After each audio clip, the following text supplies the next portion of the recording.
come back, in your view, Mr. McCarthy, right, to do this last stimulus package. You believe, frankly, it sounds like it's become untenable for you and for the House generally to have your lawmakers on the sidelines as you craft these kind of trillion-dollar spending packages every couple of weeks. Explain, in your view, what kind of changes need to be made here to bring Congress back and to get the place back working again. Well, thanks for having me on. My big challenge here is how can you do another bill and not have the committees work? Are you just going to have a few people craft this? Think about how much we've passed already, $3 trillion. And you take that along with what the Fed is doing, that's $7 trillion into the economy. You want to make sure that's implemented correctly. Now, when I laid out my letter today, it starts out with what Benjamin Franklin once said, you know, if you fail to plan, you're planning to fail. States don't open up completely all at once. They phase in. And so my letter is not a partisan letter at all. It's with Tom Cole, Rodney Davis, and part of this is this bipartisan group that we put together to work on this. There's different phases to it. We should bring a few committees back now because you want to have social distancing. NDAA, water resources, you're going to also do the appropriation bill. So bring those subcommittees back for appropes. They could be in bigger rooms, have social distancing, and we ought to make an agreement with one another. Let's put the partisanship aside. Let's not let those political games being played. And these bills would actually be more bipartisan, bicameral. So once the bills are done and move through, you could bring the rest of Congress back. We can change how Congress looks inside by how we vote. You've watched, even the speaker said it was a fabulous job we did before. You go in segments to vote, so there's not too many people on the floor at once. You're sitting apart. I also brought up, speaking to a lot of people in the medical community and others, if you go to grocery stores today, you go to Home Depot and others, they have these plexiglass next to the cashiers. In those high trafficked areas, we could do that maybe as well. Look at those situations. We sit in 3 different offices, from Cannon, Longworth to Rayburn. We know the sizes of them. You can limit the number of staff in there so you have social distancing. And I think this is a capability of making this happen. So when these bills come out of committee, it'd be assigned, this is the day we're going to vote. You bring more people back then to actually vote, the rest of Congress. They can vote on that specific day, maybe 2 days, and then depart. But you've got to get Congress working again. It is essential that we work. In California, the Democrats control the state assembly. The speaker is bringing them back this week, today, to start working. Congress cannot stay shut down. Government has to continue to be able to work in the process. And you do not want to sit back and say, I'm going to craft some other bill. I listen to the Democrats. They're picking numbers before they're deciding what's in it. And they're deciding a few people are going to decide what's in it. And then you're going to bring everybody back just for an up and down vote. That's not how Congress should work. That's not how the American's voice should be delivered. So I believe we can do both in a different manner. Now, let me ask you this as a follow-up. A lot of people think logically this is 2020. Why aren't we allowing people to vote from their offices around the country? We're in a pretty perilous environment, clearly, in a public health setting. Explain to us why you're against remote voting, if you are, which I believe you are, and why you're against proxy voting, which is a system in which you could vote for another member of Congress if you're here and they're not. Well, let's take your second question first, okay, proxy voting. Constituents lend their voice to their congresswoman or congressman every 2 years and expect to hold them accountable. When you give a proxy vote, you're giving their voice to somebody else they cannot hold accountable. Could you imagine going to the floor, like that last vote, and people say, I'm just not going to come back, and one member stands up and says, well, here's 200 votes, that all passes. That's a real challenge to me. Now, is there a certain situation of a select few because we're living in a different world with COVID? I think there's a way that we could work towards something. You talk about technology. I know that I'm a big believer in technology. I think if you watch my office and others, I utilize technology probably more than most any office. But what we found is you should always test something before you just go after it. You know, we get attacked as a House of Representatives more than 1 billion times a week trying to come into our technology. I watched in Iowa, the Democrats think technology was going to be their answer, ended up not even counting a vote. The last thing we would want to happen, I watched Oversight have a Zoom meeting and it got attacked 3 different times. I watched in my own town the college do one, and it was an atrocious thing that got put up at the same time. I think people would focus on attacking the House. But is there a way that we could do some work prior to bring it back? And there is something special about people meeting face to face. I think that's a better way to solve a problem. Remember, this is more than 200 years of history. You don't want to just wipe it away and think it's all set and ready to work. So I do believe there's a way that committees can have roundtables, have discussions, utilizing technology and others. I believe in a hybrid, that we can come back in a committee form. You're using a bigger room, so you have social distancing, you have interaction. I mean, how are you going to make a secondary motion? How are you going to move on a different hearing? So if there are some members who have a challenge maybe from their own health and others, maybe they could participate in the meeting by being able to listen by technology, but I don't think any voting should take place by a Zoom or others. I think you need to be in place for any markup, and I do not believe an ethics committee or an intel committee should be using anything like that. I think we're too vulnerable in that stages. So I call it the crawl, walk, run program, and let's see if there's a hybrid to be able to do this. I want to follow up on that, just 2 kind of really practical questions, because you've put forward kind of your plan. Maybe the speaker will adopt some of your kind of plan. You know, we'll see how that ends up shaking up. But I think there's kind of 2 real practical points.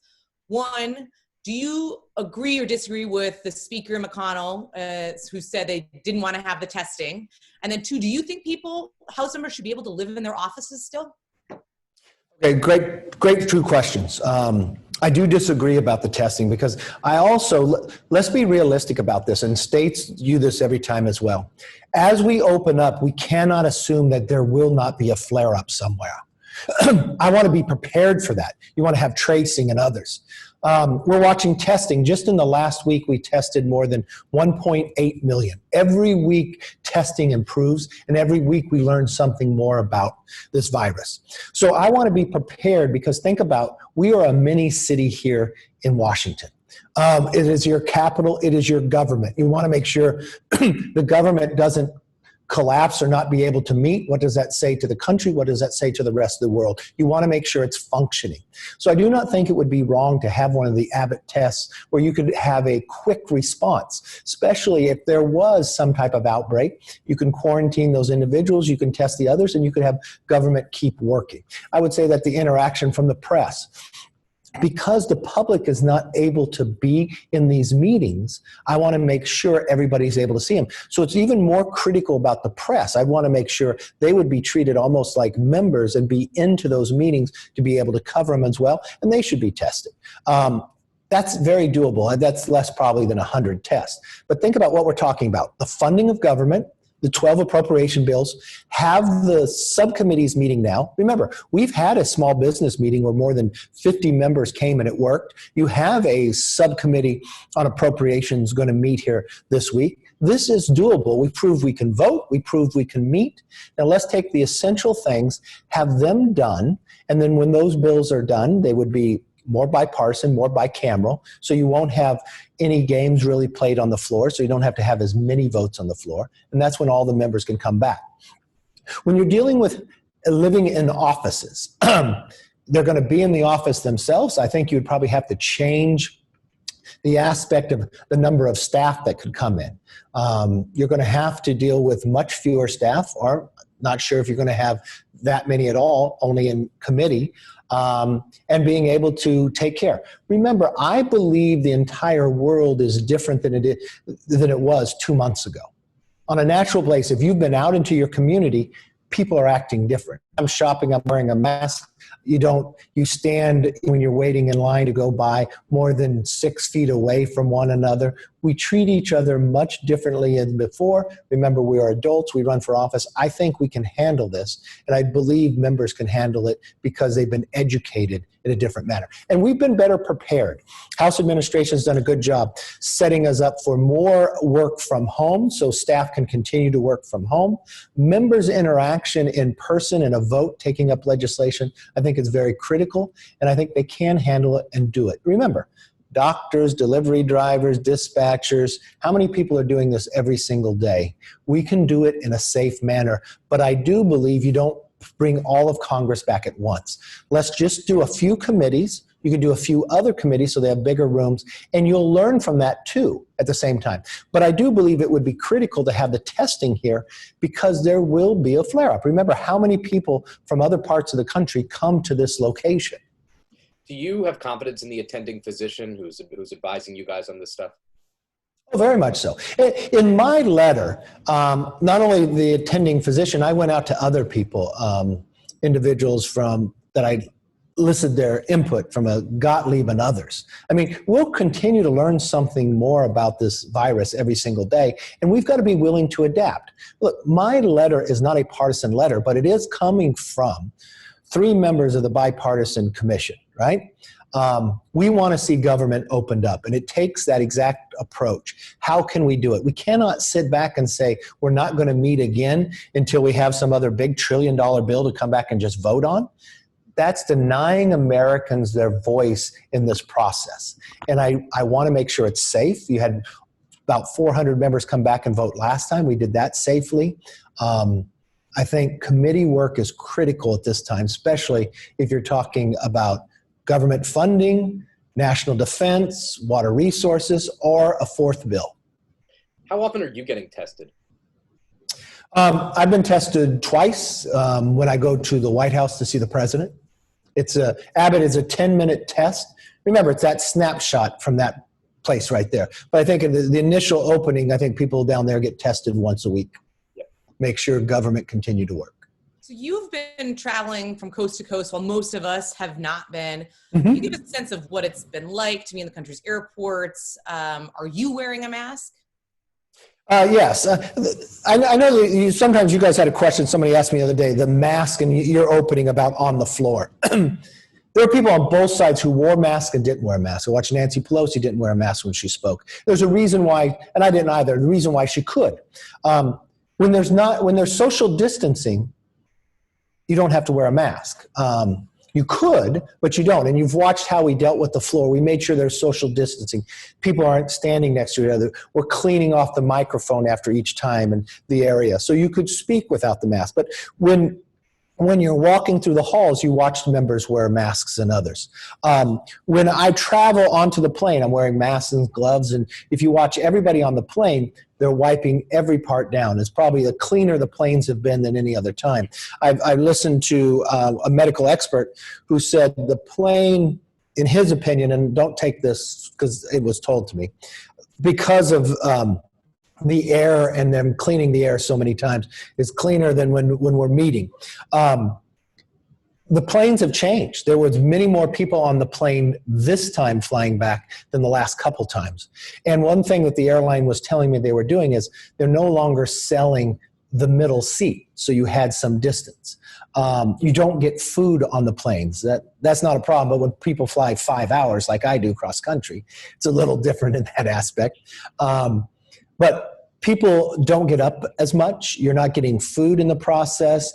People are pretty clear to themselves, keep their masks on when they fly. They all are wiping every part of the seats down. Even when you're getting off the plane, how people would crowd and want to run off the plane. People give each other the social distance that they need. And I think that's a place that we'll be able to work through. Those who are on the plane themselves, the pilot and other, they're wearing gloves and masks too. What does your gut tell you at this point? I mean, I know you guys have laid down red lines on the next stimulus bill. You want liability protections. The president last night said he won't approve of anything without a payroll tax cut. I'm curious if you just sitting here today, yes or no, whether you believe there will be another bill, and if not, or if so, how many more bills do you anticipate? Well, see, I almost think by just saying there's going to be another bill, you're taking the wrong approach. So you don't think there'll be another bill? No, I'm not saying there's not going to be another bill, but what I think the approach should be from a policymaker is, first, you just passed $3 trillion. You want to make sure that that's implemented and implemented correctly. Then you want to take the data from where there's a challenge in the country. Now, I believe there will still be some challenges. Then you'd come back having that information and then start talking about crafting the bill to deal with those items. What's concerning to me is you're having policymakers, as they're passing the third bill going into $3 trillion, saying, we may need another bill and it needs to be $2 trillion. Not telling you what it needs to do, but just picking a number. And I believe that's the wrong approach. Let's first see this money implemented, see what works, see where there needs to be, maybe it's just more flexibility. And as these states begin to open up, you'll have more information about where resources are needed to help and other ways that you might be wasting money.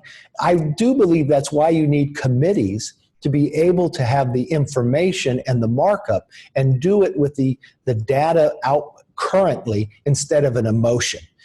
It'll go further and it'll be more productive. I do not think you're going to find that someone's just going to craft a bill and think that's going to become law and a few people are going to write it. I don't believe that's what this country needs, and listening to other people from the Senate and others, but I do think you need liability protection, especially for small businesses and others.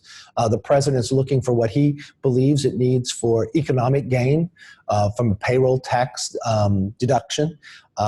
You brought up earlier in your opening about that town hall last night, and you brought up about incumbency. That's not what I took from it. And this is not your question, but by saying the president reminded me of this. Having Lincoln at the background, and this is actually my favorite monument in Washington. But think about what it was saying to the nation. This is what I took from it as I watched it. The greatest challenge ever to our Constitution and to this nation has been the Civil War. Country divided, but coming back together.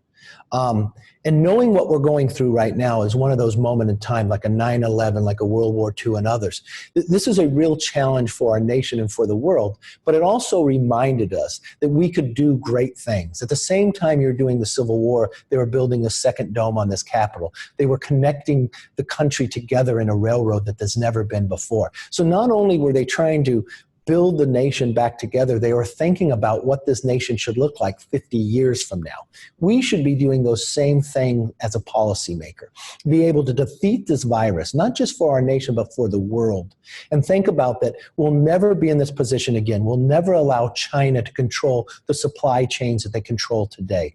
We'll never allow America to be put in a position that we're put in right now. And those are the things I think we should be doing in Congress and having the hearings, and why it's so important that we do meet.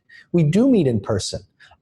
It is a fundamental difference than thinking you're going to solve the world's problems by Zoom. I want to ask you, we had a couple of audience questions come in before Sure. we started, and one of them goes to this point, this kind of the fabric of this country, state and local, and the fight that we've kind of heard from Senate Majority Leader Mitch McConnell and others about getting state and local funding in the next stimulus package. What limitations would you put on future state and local aid? Well, the first thing I would put is the money could only be about COVID. And talking about locals and others, I get a real concern about just sending money to a state. Remember, in 1 month, we gave more than $500 billion to the states. And Medicare, we use roughly about $600 billion an entire year. So that's a lot of money going out, and people are just asking for more. I do not think the money could be used for anything other than what COVID cost. So I would like a plan that could be a little different, and I'm just brainstorming here as I'm talking to you.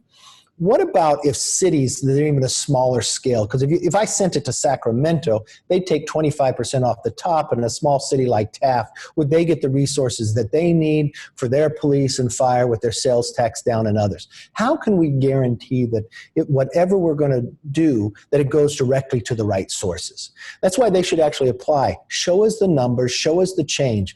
Don't give us this idea that you're going to take away your mismanagement by making hardworking taxes in the federal government, just bail you out. So if it's a real concern, a real problem caused by the COVID, you can almost apply for a grant and let the cities do it themselves, so you don't have the governors taking their portion off the top to try to balance their mismanagement of their funding.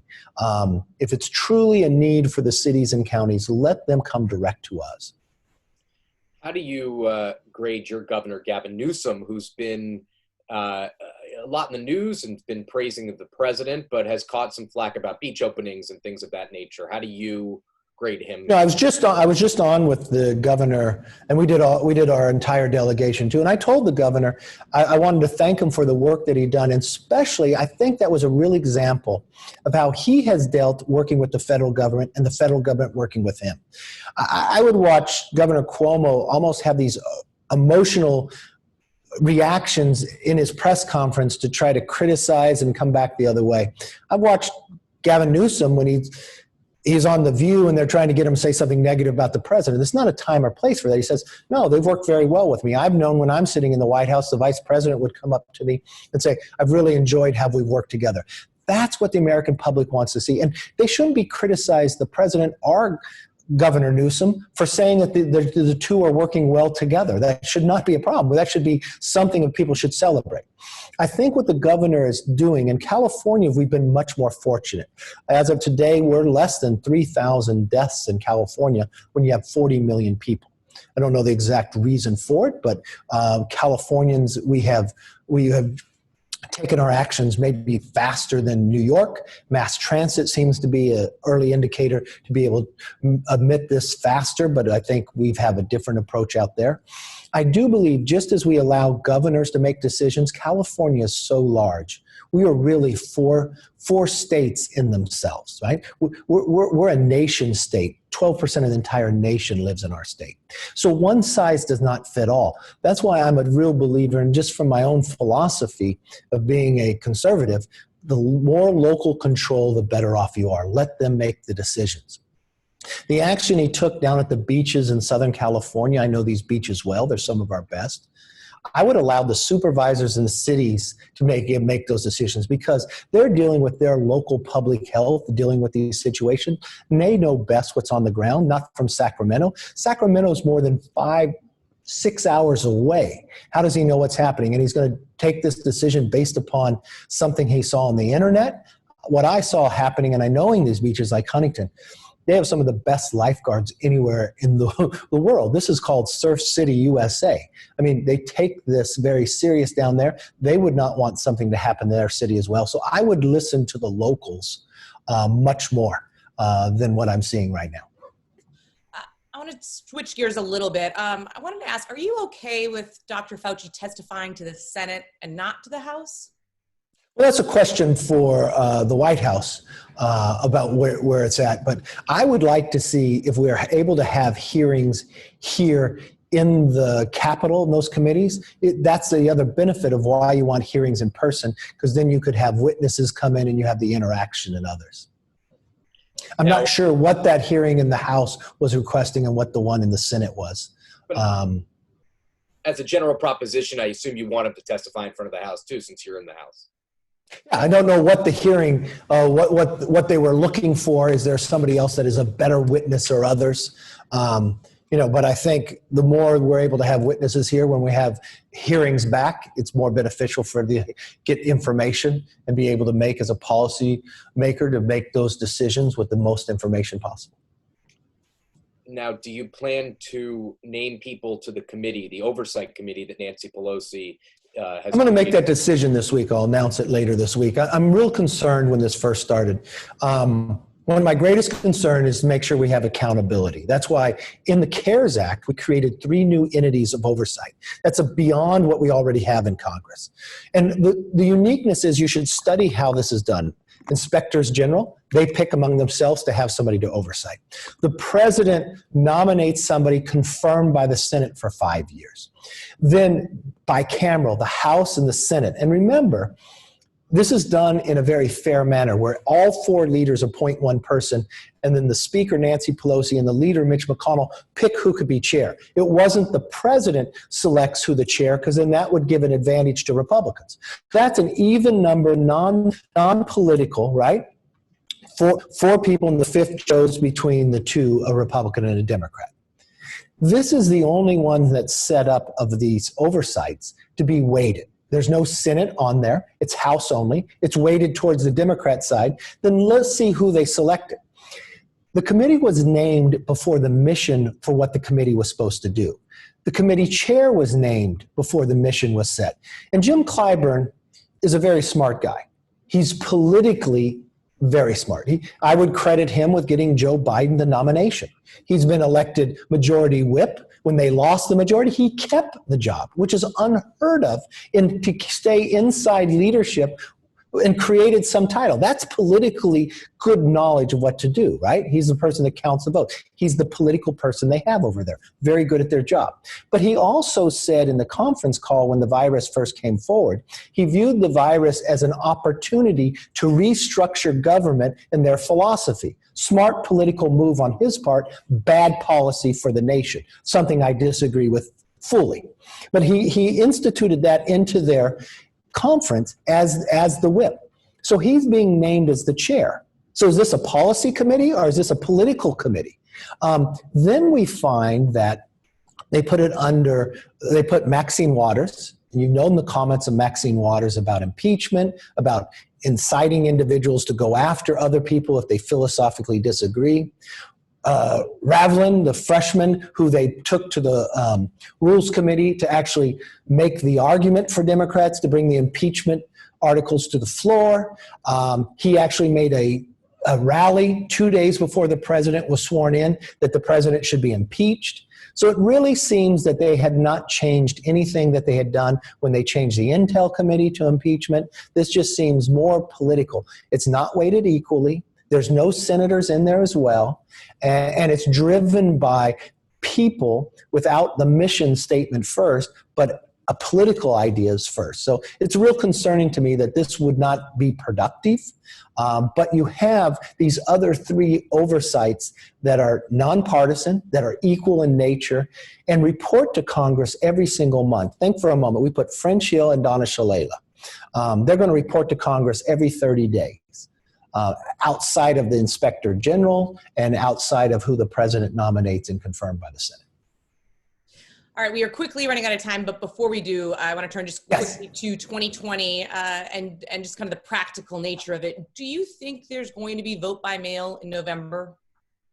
There's a combination. States determine that. In California, we vote by mail and in person.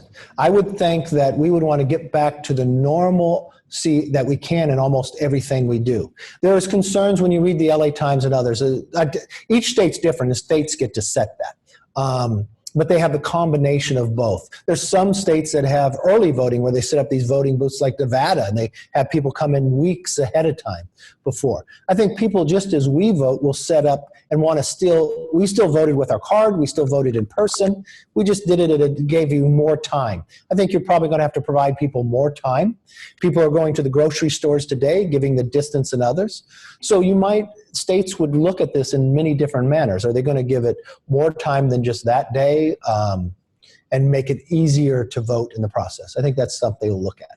Okay, we're going to ask you this one question to wrap up, and we're going to try to keep you on your toes here. What's one thing you think you'll do more when this is over, and what's one thing you think you'll do less of when this is over? I think everyone's going to wash their hands more when this is over. But I think you're going to have more values in the idea of what's important to you. Technology, you're utilizing more to buy things, but you're going to value the time with one another more. That the world started going so fast, you could have anything you want as fast as you could have it. And maybe you look at the sky a little longer. Maybe you dream a little longer. Maybe you smell a rose a little longer. I think from that different perspective will be a little different. All right. Well, Leader McCarthy, thank you so much for joining us this morning. And to all of you who joined us on the live stream, we appreciate your time. You can subscribe to Playbook if you don't